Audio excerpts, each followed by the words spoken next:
against Immortals, which is a team that the majority of people rate rather low on the LCS power rankings. So that's the one everybody was saying, oh, well, this is the one that you should win. This should be a good start for you.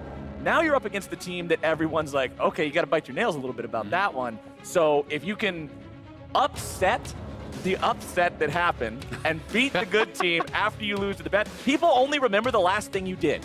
Recency bias is a very real thing. True. After MSI, people didn't talk about Team Liquid beating the reigning world champs. They talked about 0-3 against G2. Yep. That's all that ever got mentioned. So here you go, TSM. You won a good week 1. Nobody's going to care if you lost to Immortals if you beat Team Liquid. It's true. Everyone remembers Captain Flowers, the LCS caster, not Captain Flowers in the cornfields. Yeah, not the guy who wore tank tops and streamed from a bedroom where my equipment was all set up on a Bowflex. Well, that's still the same. There's actually just a bunch of Bowflexes behind the camera here that everything's set up on. But into the game we go. We're into Champion Select. As per usual, it's Akali and Rumble banned away. Lucian, Kiana, Aphelios all going to join that ban list. There's one more that TSM gets to pick. We'll see who it is. So what I'm really interested to kind of follow up on is a little bit of the discussion they had on the analyst desk, right? Where we just saw EG win with a similar draft that TSM lost with and was kind of criticized for. Does TSM draft more hard engage here, in this game against TL, or do they say no? We just misplayed. It's nothing to do with the draft. We should have cleaned that one up. We should have been able to close that game out. And I'm really kind of interested to get a little bit of a peek into where their head is at as far as that goes. Well, the Senna will be the final ban this game. So we've seen a lot of her. I mentioned it last game, but we aren't going to see her here again this time. Jarvan locked in first and foremost. TL, they want Shernfire on this champion. Powerful level 3 ganks, solid engages throughout the game. And it's also what he played last time, right? I think when you have a guy who's subbing in, you want to make sure they are comfortable, right? This is the guy who's on the outside. He doesn't have as much time working with the rest of the squad. Very little. He's only been here for a handful of days practicing with them. So get comfort for Shernfire, put him in a position where he can succeed, and I think the Jarvan is that. Elise locked in. They're going to go ahead and respond to jungle with jungle. Hovering over Annie there, probably hoping that LS is co-streaming so that they can get some sort of shout-out from that one. But we'll see what else TSM wants to go for here in the first rotation. Plenty left up to pick from. We do see a lot of bottom lanes getting picked up here in the first rotation these days. So maybe they'll go for that, maybe not. Yeah, and anytime you're playing blue side top lane and you see an early Elise pick, you're already a little bit nervous about things like the Elise Renekton combo and some of these aggressive top lane types of duos that TSM could be drafting towards. They've grabbed the MF for themselves early on. Senna's already banned out. MF is a very strong laner. It is going to be the response of the Xayah Rakan for Doublelift and CoreJJ, so they are going to have some strong engage on their side, as well as a pretty powerful laning duo. Yep, back-to-back Xayah Rakan games we're getting to see here tonight. I think we just get Tahm Kench again, which does leave me a little bit worried once again for TSM's engage options, right? Somebody get the bench. This is something where, okay, they're going to go a different route. And I like this actually a lot more. So, one of the ways that you can obviously circumvent needing to play so defensively and protecting your AD is by having these kind of really aggressive engage wombo combos. Leona is a really good answer into the Rakan. You can actually stun him out of his dash when he's shielding back to his team now. You can hard engage onto him, lock him down, and set up for the Misfortune ultimate. So there is the potential to actually burst down and punish CoreJJ. And this is going to give TSM way more options if they get into that kind of stalled out mid and late game stages that we saw them in their first game, where Biofrost now can be moving around the map, starting fights, looking for picks. And I think that's something that a lot of TSM fans wanted when they heard Biofrost was going to be back on the squad, because he always was a playmaker for them back in the day. I mean, who needs Tahm Kench to keep you guys safe if the enemy team's dead the entire time because Leona was able to go in? Best defense is a strong offense. Exactly. You cannot die if all your opponents are already dead unless you run it down to wolves. Unless you run it down to wolves or a turret or something. Or die to a red buff like this. This is not Dignitas versus Renegades. This is TSM versus Team Liquid, so I'm not expecting we're going to get much of that here these days. As Vladimir and Aatrox are banned out by TSM, powerful solo laner is going to continue to be the target here. Irelia banned out by TL. They do not want Broken Blade on that champion. Let's see what they decide to finish things off with. Could be a Renekton ban, could be a Camille ban. Neither of those would really shock me if you're worried about playing into that kind of top lane 2v2 duo. I do think that there is an opportunity for TL to just go towards something like the Ornn here too. Have Jensen on a reliable carry, grab the Ornn alongside the Rakan. That would be powerful engage, especially when you already have the Jarvan. But they have a lot of options. Mordekaiser still on the table. You can go aggressive here, and I think we will see top lane probably get locked in, and then TSM look to kind of counterpick for mid. So it is going to be a different kind of approach to this. This is not the dominant Elise plus top laner type of combo. This is banning out some of the picks that you were worried about, such as the Vladimir into the GP, and looking to actually play towards the bottom side of the map, where you have the Leona, incredible gank assist for your Elise. You have a GP now who's going to just try to chill under the turret, drop ultimates down on the bottom side. It's a great scaling option, and I think TSM is shoring up a lot of their weaknesses from the previous game through their draft. GP ulti makes Leona ulti so easy to land, which makes the rest of her combo easy to land, which means you're in the entirety of MF's ult. The Wombo combo is just nuts between these champions. You're going to see Jensen on the Orianna here this game. There was a lot of criticism from the fans on him towards his performance in Team Liquid's first game of this split. We'll see if he can step it up here, have one of those Orianna games that we've seen him pop off on in the past.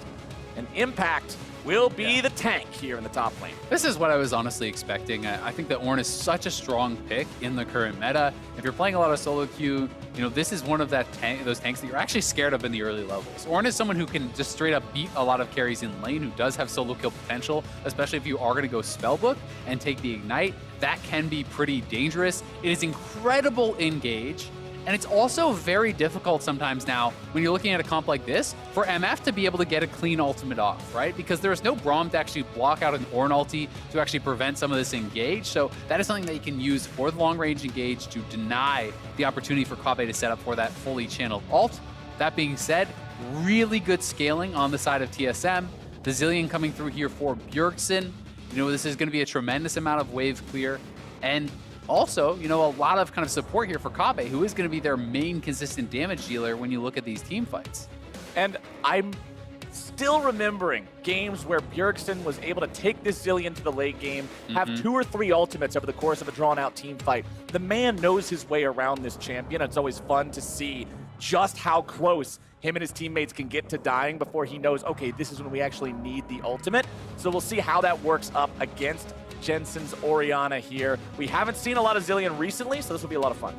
Yeah, career for Bjergsen on Zilean, 24 games played, 79.2% win rate. It's pretty high. Almost a 10 KDA, 9.9. So he has a damn good Zilean. Jensen, though, he's on his career most played, I do believe, with the Orianna. This is a guy who is really reputed for being able to set up his own shockwaves, for being able to make those individual plays on Orianna. But this is a game where he's not even going to need to, where you have the Rakan, you have the J4, easy ball control and setup with that to engage the fights. And a lot of this, I think, you know, you were right on the money when you're talking about the timing of Zilean ultimates, the timing of cooldowns. That is so critical because there is so much CC between the Rakan, between the J4, as well as this Ornn, that if you mistime your ultimate, if you wait too late, you can be CC'd up. Your teammates can go down in that burst very, very easily. And working on this bottom lane too, both top laners have the ability to call in long-range ultimates. The Gangplank, of course, being global. The junglers, both powerful level 3 gankers. Mid laners on champions that they've played so many times before. This game has all the elements I'm looking at to be a real awesome way to cap off this first week here of LCS Spring 2020.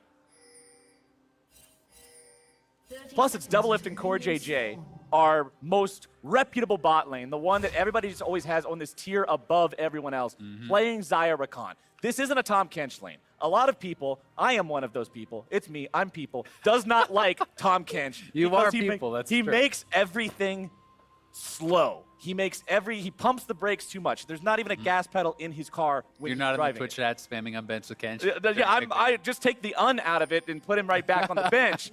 Xayah Rakan is so much more fun to see because of the playmaking, because of the opportunity to shine as a bot lane duo. It's that playmaking, right? It's the agency to create things, to make things happen, where I think you see the truly great players shine, right? And that is why we've seen CoreJJ as an MVP, as a guy who can make things happen for the team, who can be that primary engage and can be such an electric player. So this is very, very exciting. And I've got to say, you know, it's going to be really fun to watch this 2v2 on the bottom side. You know, Doublelift is a guy who is incredibly confident, right? And when people were asking him about who he thought the top bot lanes were actually in the league, you know, he pointed to Sven, he pointed to Kodisan. I have not heard him mention Kobbe whatsoever. So this is something where I think if you're Kobbe and you're coming into this league, you want to prove that you are going to be competing at the very top. And the best way to do that, take down Doublelift and CoreJJ. If you want to be the best, you got to beat the best. And what better test than these two guys right here, bottom side. Double MVP bot lane. Yeah, Biofrost just hanging out here inside the brush. Top side, you can see Broken Blade getting pretty aggressive onto Impact early on in this lane. Grasp of the Undying on the Gangplank makes him so very effective at extended trade. It really does. And Impact, you know, he is actually starting Spellbook, so your early laning is weaker. This ward has not yet spotted Shernfire, and Broken Blade could be in trouble. He's level 1. Broken Blade just getting level 2. Step backwards so he does not get knocked up by the Shernfire combo. He still takes a little bit of damage there, but keeps all summoner spells intact, and honestly, he's in good shape. Yeah, that was great. You know, being able to actually be in range for the experience level up made him quite safe, and then the fact that he had the little sidestep on the knockup, guaranteed nothing was going to come from that. And now it's Dardoch's turn down here on the bottom side. Here they go. There it is. Doublelift going to be the one who gets jumped on Kobbe, putting down some damage. Doublelift's going to be ignited. Seeing if they can bring Dardoch in here to finish it off. The CC is down and Doublelift is gone. First blood, TSM. Biofrost just having a great engage there, despite the fact that Doublelift actually flashed. It seemed like the Zenith Blade had already connected, so he was able to actually follow after him, and heal plus Guardian, not enough to keep him safe there. I'm gonna watch this one more time. We'll see, was the flash in a rate just a little bit too late, I think. Yeah, so flash Zenith Blade. He does get the flash to respawn, but once that Zenith Blade has connected, he will follow you through that summoner. And as soon as that happened, that was really gonna be it. Biofrost held onto his stun until Dardoch is in range, maximizing the damage there. Kobbe dropping the heal for the speed up to be able to get in range too, and it's a repeat gank. Dardoch's right back down here, but a TP is going to be coming in. It's going to be a bloodbath. Kobbe is going to be taking low. Doublelift as well. Doublelift is gone. CoreJJ, half HP. Team Liquid looking to find some sort of return fire here. Dardoch, very nicely timed on the rappel. Has to be careful though. Looking to smite the crab, flashing away, staying alive. And TSM, 2 kills. Doublelift, 2 deaths. I mean, if you're on the Dardoch hype train, this is what you have signed up for. This is what you want to see. The aggressive, dominant early jungler is what TSM have been wanting, and they are getting that. 2 early kills down on that bottom side before his first base. That is incredible to see.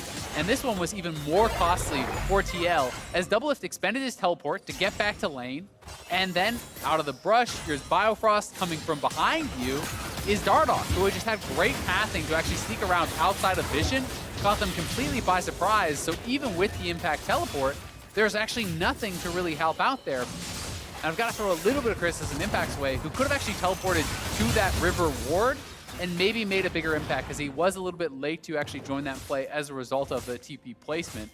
But Broken Blade, soaking up the experience, soaking up that CS on the top side. It's level 5 to level 3 in the top lane, as Impact does just ding 4, but that's a significant lane advantage, and he has TP, so he's sitting pretty. Shernfire going to be looking for this top lane here yet again. Flash followed by flash, but Shernfire will not manage to get the follow knock up there, so that means Broken Blade again just walks away. Yeah, that was the attempted flag and drag, trying to redirect the knock up with the flash once Broken Blade had done that, but not quite on target, not able to knock him up. And like I said, Broken Blade had TP advantage because he didn't have to go down to that bottom side, so he's going to TP right back in. He's now being protected by Dardoch. He has the Sheen, so Impact in a little bit of trouble here. You know, he's going to be at a pretty significant lane disadvantage. Dardoch also having the Dark Seal in inventory with a 2-0 start. He's feeling confident. He's saying, all right, let's get some more stacks. Let's get some free AP. That item becomes incredibly cost efficient. If you manage to get stacks on it, it's worth a lot more money than the $350 you pay for it. So he's counting on continuing to snowball this early lead here. Shernfire just continuing to farm up now, has only invested into the top side so far, did manage to get a summoner spell, but nothing more, and that's why TSM is up to a 1,000 gold lead here early on mid lane. The farm is even, bottom side, the farm's pretty much even. You can see 3 Dorian's Blades on Kobbe for this misfortune, something that sort of became popular here again within the recent months. 80 carries stacking a few of those, makes you very powerful. Yeah, it makes you very powerful in lane. You know, it is kind of the MF Classic. This is one of the champions that people love this build most on. It's not just about, you know, the added damage. It's about how damn tanky you get, because there's a lot of health when you start stacking up these orange blades, and it becomes, you know, very difficult to actually just hard engage and burst down MF, even though she doesn't have a move block that's going to dash out of there or anything. You have a tremendous amount of lifesteal to stay healthy. It's just really investing heavily into this laning phase, and we'll see if Shernfire wants to try to steal this. He can blast cone in for the potential smite. Pulling it away just to make sure it stays out of his range, and TSM will successfully secure the first Drake of the game for themselves, just shy of 7 minutes in. Ocean Drake under their belt, and Cloud will be number 2 that spawns about 5 minutes from now. Yeah, Ocean always feels so nice having that in-combat regen. it is something that I think that affects the top lane most if you're going to be playing this isolated lane, and you are a tank, right? You're relatively low consistent damage when you are impact on this Ornn, so all of a sudden having that additional HP that you have to work through because of that Ocean Dragon makes it really hard to ever threaten a kill onto the GP.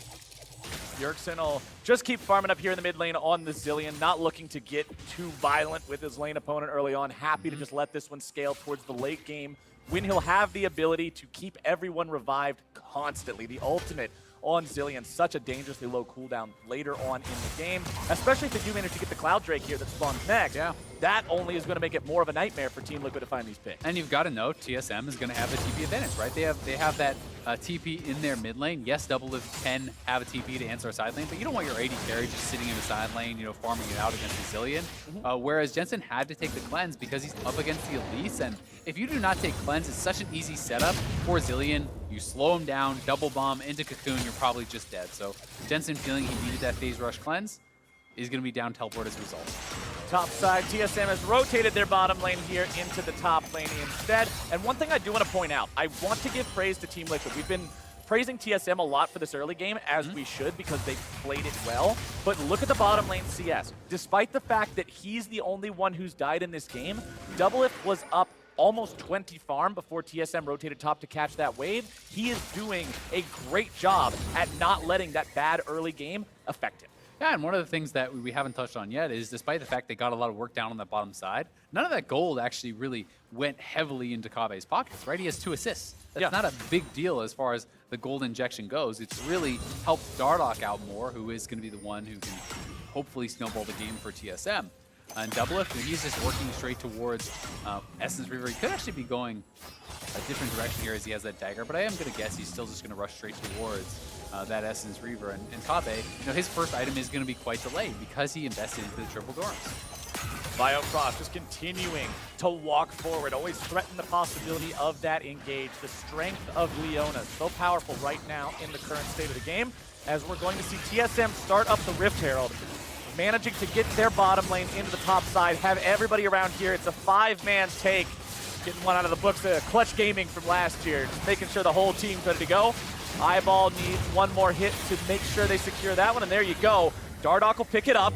CoreJJ looking for the opportunity here. It's Impact looking to find the ulti. Dardoch has already flashed away. CoreJJ can't get in range in time. Bjergsen tossing a couple bombs over the wall. Bjergsen just decides, all right, we're not going to risk anything here. Flashes over the wall to get out of the pit. Yeah, so it does cost them a couple summoners, and we'll see how much gold they're going to be able to cash in with that Rift Herald. If they could take a turret, that would be incredible. All of the turrets are full health, though, for TL, essentially. No plates have actually been knocked down, so it is unlikely, but should be some more gold in their pockets. And Dardoch has this early completed jungle item. He's going to be out on the map looking to get something done here. Yeah, 4 minutes into this game, TL had a 1,000. We're at a 1,000 gold deficit. Now 10 minutes into the game, it's only a 500 gold deficit, so they're doing a good job of not only just stopping that bleeding, but making sure that TSM can't keep finding anything.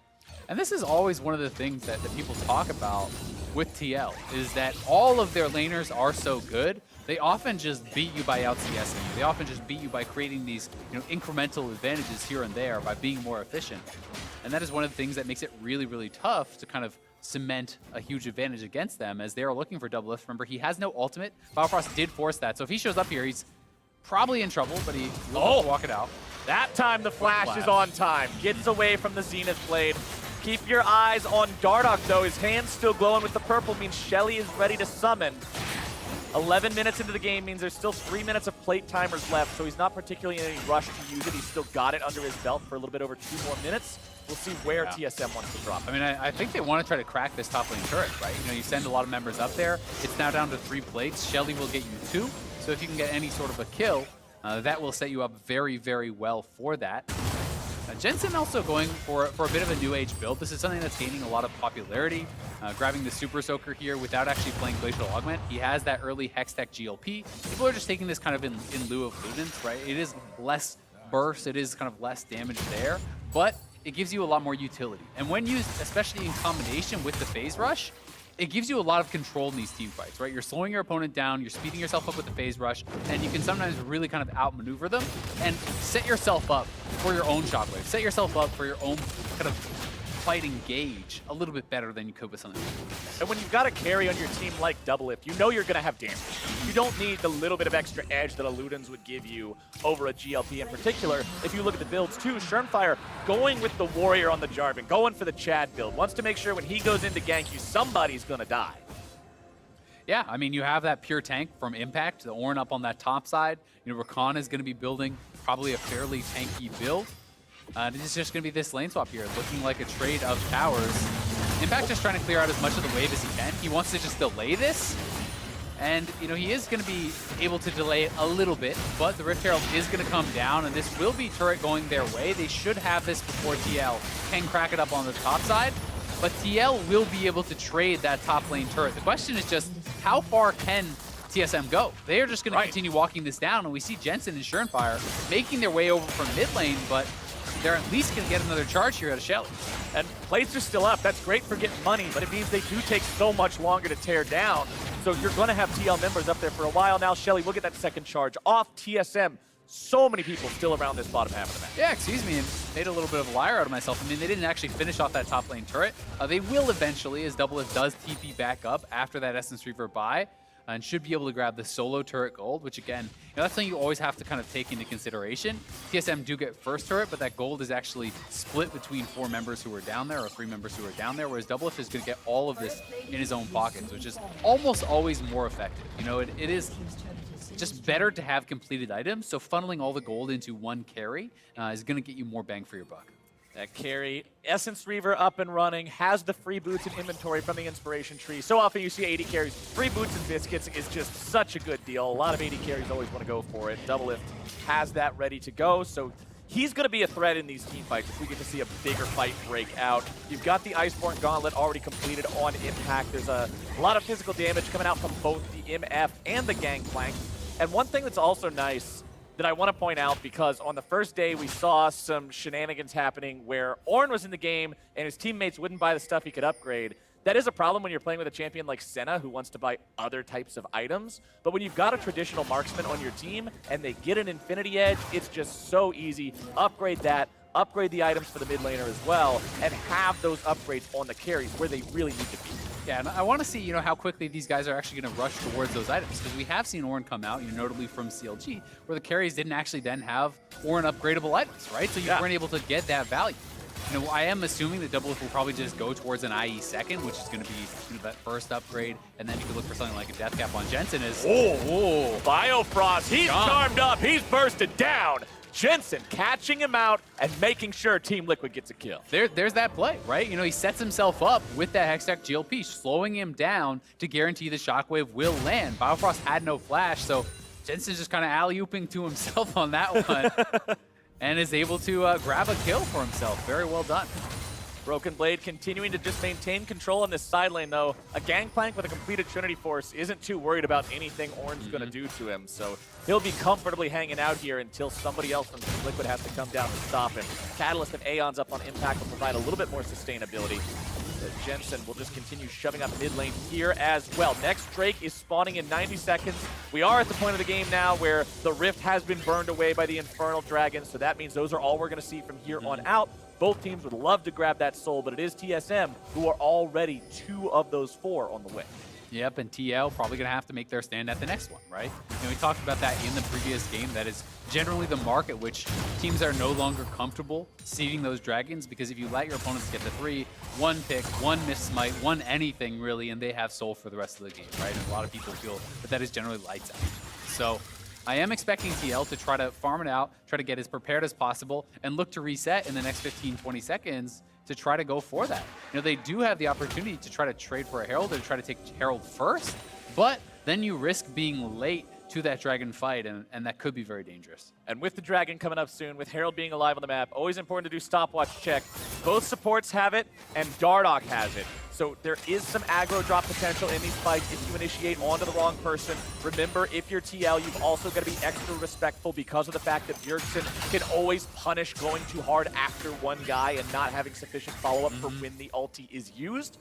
So that's one thing I'll be keeping track of a lot during this game. Drake in 20 seconds. I mean, positioning for Kobbe is so incredibly important, right? You know, we really have to see him step up and play well, because if you misposition it at all, you are going to get engaged on by the Rakan, by the Ornn, and they kind of need to get a lot of damage from him out in the fight. They need him to have a really nice channeled MF ulti, which requires great positioning. Impact gets himself CC'd, but yes, buffers the dash away so well. Bjergsen's going to be caught out there only by the GLP. CoreJJ can't get in there with the quickness. Bjergsen doesn't even have to use the ulti. And with Rakan ult being such a powerful teamfight tool, TL is hesitant to take this fight and seem to be willing to concede it. Yeah, they're just going to give it up. I think they don't think that they can win a fight without that Rakan engage, and they very well may be right. So they kind of took their swing. It was at Bjergsen. Bjergsen just sped out of there. So now TL is going to try to trade for a Rift Herald. That is where they are setting up, but I don't think they can really do this either, and they may be getting caught out. Oh, Solar Flare finding its way onto a couple of people. Only going to grab the slow, though. Impact with the counterattack. There's your stasis for Biofrost. We're going to buy a little bit more time. Won't be hard CC'd, but will be exploded. It's Jensen grabbing the second kill of the game for his team. Yeah, one-way trip for Biofrost when they are not able to follow up on that engage. He flashes forward, he looks for the kill. They couldn't do it. TL kited out using the Xayah ultimate. It's hard for TSM to chase through those feathers and look to try to punish and then turn around with that Ornn ultimate. There's no Braum to actually shut down that Ornn engage, so he is going to be really having a good time in this game. Ornn and Xayah ultimates together are such powerful zone control and disengage. Unless all 5 people are on the same page and in range, it's just nearly impossible to ram your head into the wall hard. Yeah, I mean, are you going to run through feathers and an Orianna bottle? It's probably not going to work out very well for you. So here this is one more time. Flash, ultimate comes down, but you'll see Jensen positions the ball forward. There's multiple feathers down there too, so it's a good stopwatch to deny the initial turnaround from Biofrost, but Leona is a one-way champion. The engage has to work, or that is what it looks like. You kind of slowly waddle away as you die, and unfortunately for him, that was the case here. Bjergsen, though, going to be passed off the blue buff, and TSM still in a great spot. They have 3 dragons, and they're going to be 1 away on Soul.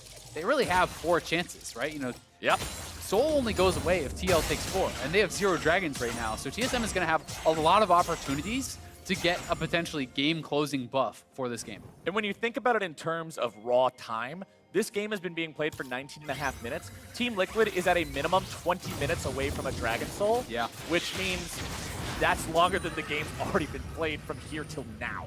So it's quite a while. TSM feeling comfortable in that department at least. You can see Broken Blade working towards the second item here on the Gangplank. Finally, Kobbe getting the first fully completed item done. It seems like Doublelift was done with the Essence Reaver miles ago. Rapid Fire Cannon now completed on that Xayah as well. Let's see what Kobbe wants to go for next. Yeah, so if that looked like a funny exhaust to you, that's Impact just actually cycling through the spellbook. He wanted his teleport back available, so that is why he expended that summoner, you know, kind of working his way through. Jensen, I'm assuming, will be going towards a death cap, and they do have Rift Herald, so they are going to actually drop that.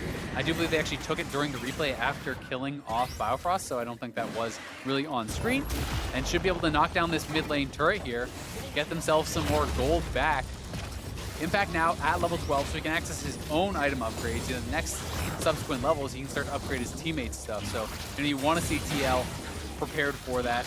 With Doublelift not going for the IE second, you want to see Deathcap probably coming out next for Jensen, so you can look to upgrade that. And I love the Abyssal Mask upgrade for Ornn. The Ornn items are not all created equally. Some of them give better upgrades than others, and the Abyssal Mask is top tier in terms of the upgrade it provides. Over 1,800 gold in added value to the item. That's absurd. I don't know how that one is so much higher than all the other ones, but upgrading Abyssal Mask is pretty much a priority for Ornn. Yeah, I mean, that's crazy when you think about that. You know, with the combination, depending on how heavily you're going to value the mana, Iceborne isn't as good there, you know, as far as the stat efficiency. But even just with those two, you know, you're still getting like a good 2,500 plus gold worth of value. Sunfire and Abyssal are the 2 best by a lot as far as the item efficiency when you are getting those upgrades as far as the ones Ornn would want to get. But Sunfire also doesn't have the mana part to it that you have to kind of put a little asterisk over and say, it's not really a combat stat. Yeah, I mean, when you have an Abyssal already, probably not having too many mana problems on the Ornn, but it is Death Cap second for Jensen, so you love to see that. at 13. That can be upgraded, get the additional AP there. Oh, yeah. And that is kind of just a hidden value, right? So while the scoreboard will tell you gold is basically dead even, when you're adding a good 2,500 gold from the Ornn items onto Impact, and you get another level, you add another 1,000 or so for the death cap, that starts to become, you know, a little bit of a lie. 750 health and 100 magic resist in a single item slot. It's literally a Giant's Belt and a Negatron. You get extra when you upgrade that item. Absolutely it's crazy.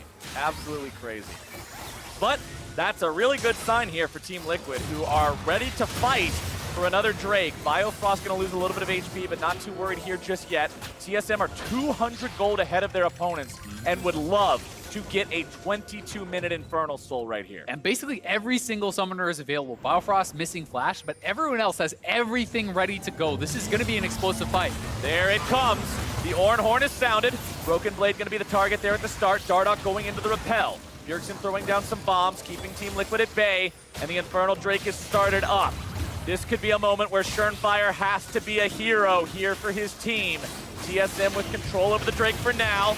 Gangplank ultimate going to be used, zoning everybody away. Biofrost going to be zoning too. Dardoch going to split away from the Drake. It's going to be taken very, very low. Bjergsen's going to be shut down. Team Liquid able to find themselves a fight here so far. Dardoch getting out of the way with the repel, seeing if there's anything else he's able to do. Kobbe is able to burst him low. Shernfire is going to be taken very low, not quite able to grab it, but Team Liquid, thanks to Jensen, will get that Drake. Still 4 alive on the side of TSM. They have only lost their mid laner. Kobbe's thrown up into the air. CoreJJ says Bjerg won't die alone as Biofrost and Broken Blade try to disengage. It's a 2 for 2, and critically, it's Team Liquid who prevent the soul. That was so close. Shernfire had to smite for health. He was gonna actually die there, and he wasn't, you know, able to actually save his smite to secure this. So TSM decided to try to rush this down, but the patience actually gets, you know, reset. The dragon leashes, and you see CoreJJ up engaging from the top side of your screen. Kobbe gets a very good ultimate off, and we see that Doublelift gets absolutely burst down by Kobbe plus Broken Blade. Then the shockwave coming through, nice repel from Dardoch. A lot of that damage is being avoided, but here's this critical part of the fight. Kobbe actually flashes forward to try to burst down Shernfire and secure them the dragon. He smites for health, but Jensen has just enough damage to actually finish it off before Dardoch can come through and smite that. So that was incredibly close. And had it been managed just a tiny little bit better, maybe the dragon doesn't reset and they can finish. Maybe, you know, they're able to actually have Dardoch in position to finish that off with a smite. But the narrowest of margins, getting TL that dragon and keeping the soul out of TSM's hands. And before I hear some Bronze 2 analysis from the Twitch chat, I want to point out that Bjergsen didn't forget to use his ult there. Bjergsen was chain CC'd, exactly as you mentioned earlier on in the game, from 100 to 0. There was never the opportunity to press R. You could be pressing it the entire time, it's not going off. And that was what enabled them to just take control of that fight enough to wrest control of that Drake away. And it's such a big engage from CoreJJ, right? He was able to actually find that angle from the top side of the fight. Broken Blade had already used his ulti to try to zone out Jensen and Doublelift. And to be fair to TSM, they had a great first punch of their own, taking down Doublelift almost immediately. Yeah. But Jensen was able to avoid so much of the damage and was so big throughout that fight. You know, he is now sitting 4-0 with the upgraded death cap. You know, he is very far ahead of the curve, a couple thousand gold ahead of Bjergsen, his lane opponent, and you know, he's going to have a mighty amount of AP with that Rabadon's Death Crown. So the Death Crown itself gives 175. Dardoch's in a really bad spot right now. He'll look to repel away, but in the time it takes the shockwave to animate, Doublelift blows him up. And Team Liquid are now in a spot where they're wanting to push down the mid lane. We'll see if TSM can manage to defend this tier 2. The Demolish not able to be procced there, as Team Liquid will hang back here a little bit further, but it was a nice pick from TL. Yeah, it really was. And Broken Blade quietly also getting very, very strong here. You know, he is going for this really powerful late game build, working towards what is very likely the IE as his third item, and he's already on 40% CDR. It's a very AD heavy build, which can allow you to take over a fight with one really good barrel, right? And we saw just how much damage he actually got down on Jensen in that mid lane, you know, with one barrel himself there. So there are lots of ways for TSM to come in back into this and win the subsequent fights. You land one big barrel chain with Biofrost having an ultimate layered on top of that, GP ult gets dropped, that person could just be dead. And the Leona engage itself becomes much more dangerous as you get a lot of AP onto the Zilean, because that can be a Leona diving in with that bomb on top of her head that is going to deal, 400 plus damage to your opponents. That, plus the sunlight also that you're going to be getting from it, from the fact that her Eclipse is going to pop off, her Aftershock's going to be popping off, MF ult all over the place. Big team fight potential here from both of these sides. And with this game still being within 2,000 gold, this is exactly what I was hoping for from TL versus TSM. This is what I wanted to see. Drake in 1 minute. I feel like the Drakes, even though there's only a 1 minute difference from what they are between what they were, 5 and 6, it just feels so much more frequent. And for TL, that's stressful because every single one of these you cannot afford to give away. Yeah, I also got to say there's got to be a little bit of stress being induced on the TSM side here too, because they put a lot of time into the early game and securing these dragons and done such a great job of that. That last one is going to be, riding on you a little bit, feeling you probably got a little bit unlucky to not actually get it, that it goes over to, an Orianna queue or whatever. So yeah. TSM really going to be wanting to secure this next dragon because the scaling is very, very strong on TL. Their engage is incredibly reliable, and the Ornn upgrades are all coming through, right? You see all of these Ornn upgrades across the table now. Molten Edge is there, the Rabadon's Death Crown, the Black Cleaver is ready to be upgraded on the next level too. So TL is becoming very, very strong. Broken Blade will try to continue to have a little bit of poke here with those barrels. TL are the ones with control over the bottom side of the river. They'll be the ones to rotate down there first. Impact going to be taking some damage. Biofrost going in on him, but it's Bio who's now going to be mindful of where his health bar lies. He's taken down to about 1/3. Broken Blade. That's a pretty important chunk going through. Biofrost flashing away from the second part of the Ornn ulti, and with that, TL wins the fight hard enough to take the Drake. Yeah, it's going to be their dragon. Biofrost has to flash out, which means his effectiveness in the next fight is going to be a lot lower. Broken Blade got very low there too. It wasn't engaged, that kind of was a lot of the damage going into Impact, and Impact got relatively low, but this guy is very, very tanky on the Ornn at this point in the game, working towards what looks like a Warmog, so he can just walk forward, soak up a lot of the poke, and just kind of shrug it off. And when we were talking earlier about the Ornn item efficiency, the average bonus of an Ornn item is around 1,000 gold. So when you look at the fact that this game is 2,500 apart, but then you look at the fact that you've got 1, 2, 3, 4, 5 items, that's 5,000 more gold. It feels more like a 7,000 gold deficit for TSM, and that's why these fights look like that one just did. Yeah, and it is very scary, right? Because the individual dragons are worth so much less than they used to be. Previously, you got 10% AD AP. Dardoch. He repels up in time to avoid the knockup. Ooh, look at Core on the side. CoreJJ looking for the opportunity to go for the quickness here. Fires off that vision plant. The Scryer will see where TSM is escaping to. Team Liquid, they took some damage to their own health bars, so they don't want to chase this down super hard. But TSM, got to be careful. They just want mid lane control. So that is why we have Jensen and CoreJJ standing in between their opponents, and Doublelift is charging down mid lane. So TSM are going to lose their 2-2 mid, maybe even more. That's why we're seeing a teleport back to the base here, as Bjergsen wanted to try to defend, even more damage going their way. But to step back to that Infernal point really quickly, in last season it was 10% AD AP for one Infernal. Now it's 4, right? So the individual dragons aren't doing much for TSM unless they actually complete that 4 dragon soul and grab themselves the Infernal buff, which is really, really powerful. But until they get that, well, it doesn't really mean that much. Well, Baron's alive, Drake is not. That's going to be the state of the game here for the next 3 minutes. So you can see the teams focusing their efforts on this northern half of Summoner's Rift. Doublelift will be forced to flash away because if you manage to get hit by that slow, the Super Soaker's following up, the rest of Team Liquid's following up, and you're dead. Yeah, I mean, he got tagged by the Super Soaker slow, so you know that more damage is going to be coming through. If you repel there's nothing to repel to, so you just die. So Hextech GLP used very well, forces a flash off Dardoch. That is now no flash on your support, no flash on your jungler, and it's a tough position. They're just going to start this up. They know that Broken Blade was down on the bottom side. They at least want Broken Blade's teleport, but I think they just have Baron. It's gone. They know Broken Blade's bottom. They know Dardoch's back in the base. He's pretty scared of going out anywhere when you don't have the flash like that. Very nice take on that there coming out from CL. 3,500 gold ahead of TSM. The bottom side turret will fall. Broken Blade will at least take that tier 2. But TSM now have to deal with a TL that's wearing purple. Yeah, the gold lead is going to extend, and bad news gets worse when you realize the Baron buff should still be active right when the dragon spawns. So if a fight were to break out right around that, or even the posturing for vision for this next Infernal, that gets dangerous, right? And while one Infernal isn't the biggest of deals, it's only that 4% ADAP, if TL grabs a third, they're now getting a lot of bonus damage. And you can see Broken Blade stacking cloaks. So you got cloak on cloak on cloak. He's sitting at 100% crit. So this is why it was nerfed. This is cross your fingers for the barrel on the carries, right? You're hoping to land a big crit there, drop the ultimate for the true damage in that center with the upgrade from your Galleons, and be able to have enough damage to just knock someone out of a fight and win a fight off that. And we'll see if Broken Blade can pull it off. They're going to need something like that. The game has felt like it's just slowly but steadily creeping more into Team Liquid's favor as we've moved on. Dardoch did sell the Dark Seal, was not able to snowball the game any further after those good first kills that he got on the bottom lane.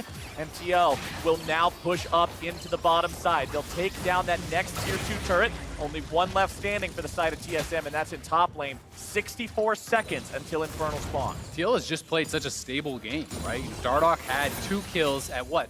4 minutes, 5 minutes, something like that. Has not been able to actually, get anything more with this. And now you have this Warmogged Ornn just going to be chilling here, buffing up these minions. You can hit him as much as you want. If you can't kill him off, he's just going to heal right back up, and he's got 4,000 health, so good luck.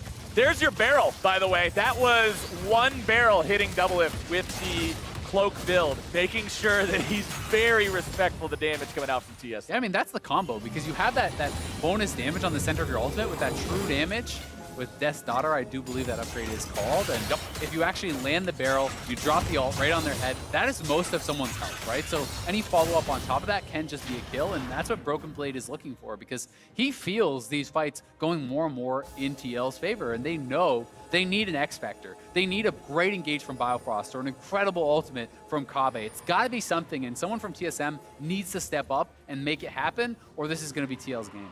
Kobbe just now hitting 3 big completed items. Doublelift sitting on 4.5 of those as the Drake falls for Team Liquid. And what was a 3-0 Drake game has now put both teams at soul point. Yeah. TSM now feeling the same pressure that you've got to get the next one. And you'd way rather have 3 Infernals late into the game, right? It's just more effective when you have this much flat AD and AP. That triple Infernal is incredibly valuable, and TL gonna walk it in, get an uncontested inhibitor here. They can head right down towards bot lane. The Baron buff has expired, thankfully for TSM, as they should be able to wave through this no problem. And the question for TSM now becomes, how much are you willing to give up? Where do you draw the line? Where do you fight? Because TL just showed they can walk into the base and take something in 5 seconds. Yeah, and I think you really cannot afford to give up much more than they have, right? Losing 1 inhibitor is okay. That was to the Baron buff. They know that's now expired, so they have confidence in their wave clear, but this is going to be the Ornn, also zone him off the turret. Impact starting it up. Biofrost thrown up into the air, but he's the only one. CoreJJ half HP. Jensen going to be walking out now as well. Broken Blade looking to find those barrels.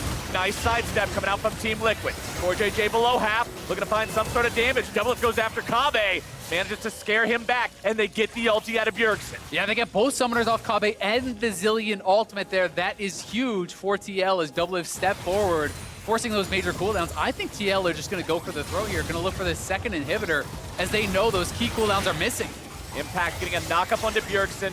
Zilean ulti 3/4 of the way back up already. Shernfire doing a good job buffering away from the CC. Biofrost nearly going to be killed right here, down to 5% HP, but Kobbe with a good ulti keeping his support alive, keeping TL zoned off.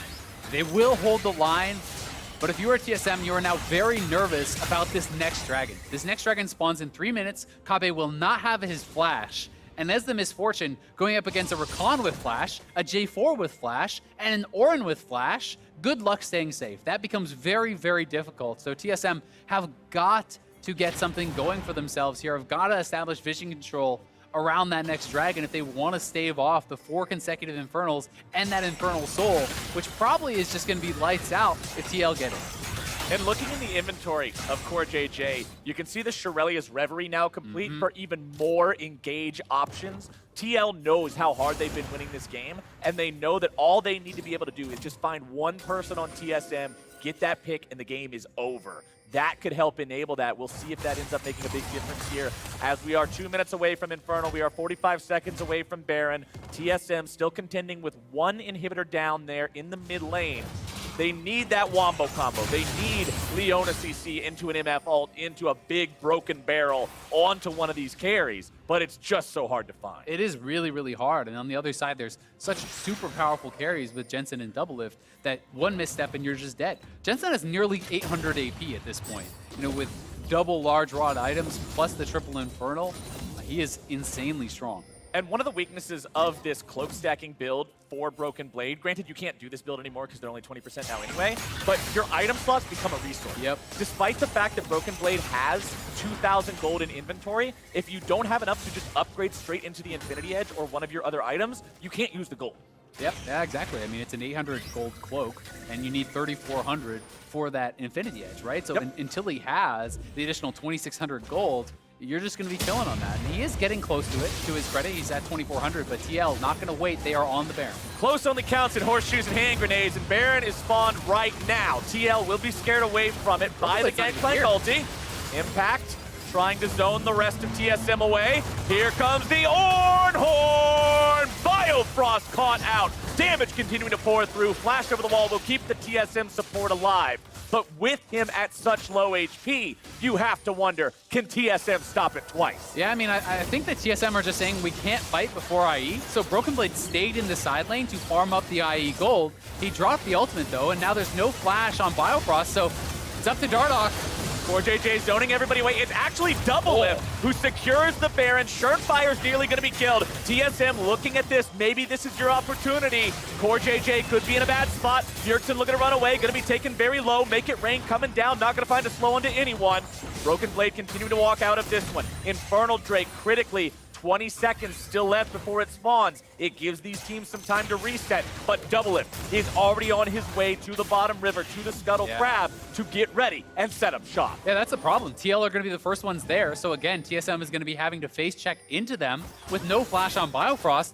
There's no one on TSM who can safely walk forward into these brushes, so it's all coming down to this. I think whoever wins this fight is going to have a stranglehold on the game. This is Armageddon for these two teams, and Biofrost is not long for the world. He is gone. Impact barely going to be kept alive there. Shernfire also looking to walk away. Dardoch, just a sliver of HP remaining. Impact's got the CC. Team Liquid's got the fight. Broken Blade with a nice flash away, but Doublelift goes on a killing spree. He'll get Bjergsen. Jensen grabs Dardoch, and with 4 dead on TSM, that has got to be the fight that wins TL this game. Yeah, that's going to do it. They're not even going to grab the soul. They're just running it down mid lane with the Baron buff, knock down this inhib, and look for the end.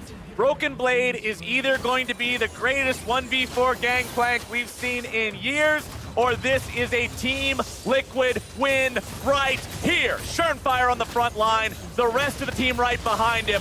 Broken Blade and Biofrost, nothing they can do, and Team Liquid will get that win.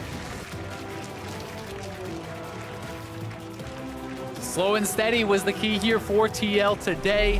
TSM had a great early game, got 3 early dragons, was able to get multiple kills down on that bottom side, but they could never get more. They could never extend the advantage, and TL always felt like, you know, they were kind of better prepared around those later dragon fights, but you've got to think, if you're TSM, you've got to be so frustrated with that early Infernal Dragon that actually got taken by Jensen. You know, that was the one where it was really close between the two teams, and it felt like TSM could have maybe got that. After that, it felt like it was all TL. They never even got close to those dragons. TL was completely dominating past that point. And when you look at TSM historically, as an organization since the beginning of LCS,